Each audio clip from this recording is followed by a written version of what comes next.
మోంతా తుఫాను దెబ్బకు తీవ్ర పంట నష్టం వాటిల్లిందని రైతులు వాపోతున్నా ఆ గోడును ఏమాత్రం పట్టించుకోవటం లేదు కూటమి ప్రభుత్వం. పైగా పంట నష్టం అంచనాలను భారీగా కుదించేసింది. క్షేత్రస్థాయిలో 15 లక్షల ఎకరాల్లో పంటలు దెబ్బతినగా కేవలం 4.17 లక్షల ఎకరాల్లో మాత్రమే పంట నష్టం జరిగినట్లు కూటమి ప్రభుత్వం తేల్చింది.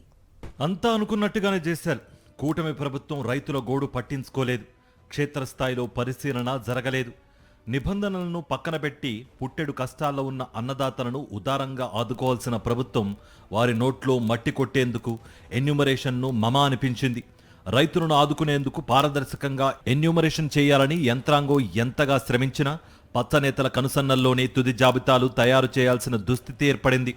మోంతా తుఫాను ప్రభావంతో నష్టపోయిన పంటలను, రైతులను గుర్తించేందుకు చేపట్టిన ఎన్యూమరేషన్ ప్రక్రియ అస్తవ్యస్తంగా సాగింది.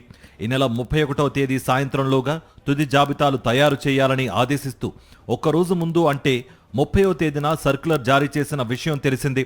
తుది అంచనాల తయారీకి కేవలం 24 గంటలు మాత్రమే గడువు ఇవ్వడంపై సర్వత్రా విమర్శలు వెల్లువెత్తుతున్నాయి. గడువు పెంచాలని రైతు సంఘాల నుంచి డిమాండ్లు వెల్లువెత్తాయి.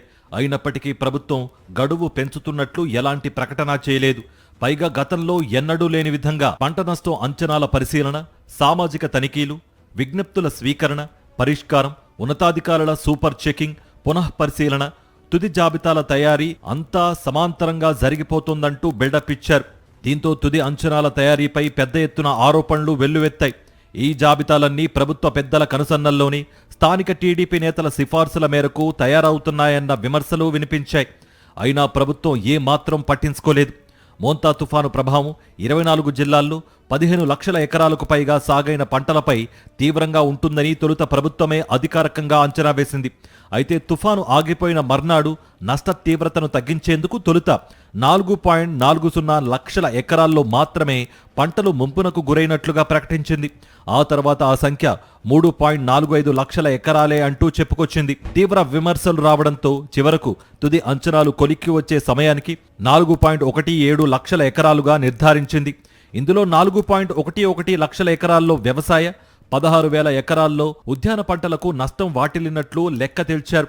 క్షేత్రస్థాయిలో వాస్తవంగా 6 నుంచి 8 లక్షల ఎకరాల్లో వరి పంటకు అపార నష్టం వాటిల్లగా తుది అంచనాల్లో మాత్రం కేవలం 3.25 లక్షల ఎకరాల్లోనే వరి పంట దెబ్బతిన్నట్లుగా నిర్ధారించారు. దాదాపు 50,000 ఎకరాల్లో అరటి పంట నేలమట్టమైనట్లుగా తెలుస్తుండగా ప్రస్తుతం మాత్రం కేవలం 9,700 ఎకరాల్లోనే నష్టం వాటిల్లినట్లుగా తేల్చింది. పత్తి, వేరుశెనగ, మొక్కజొన్న, మినుము, సజ్జ, కందితో సహా ఇతర పంటల నష్టాన్ని కేవలం 90,000 ఎకరాలకు పరిమితం చేసింది. ప్రధానంగా 5-6 లక్షల ఎకరాల్లో వరి పంట నేల కొరిగి పూర్తిగా దెబ్బతినగా మరో 2 లక్షల ఎకరాల వరకు పంట నిలబడినప్పటికీ సుంకు విరిగి ఫలదీకరణ చెందక తాలుగింజలు ఏర్పడే పరిస్థితి నెలకొంది. ఈ ప్రభావంతో ఎకరాకు 20 నుంచి 25 బస్తాలకు మించి దిగుబడి రాని పరిస్థితి ఏర్పడింది. ఈ నేపథ్యంలో ప్రభుత్వ పెద్దల మౌఖిక ఆదేశాల మేరకు ర్యాండమ్ చెక్ చేస్తూ మండలానికి 1-2 గ్రామాల్లో క్షేత్రస్థాయి పరిశీలన జరిపి అధికారులు ఎన్యూమరేషన్ను మమ అనిపించారు.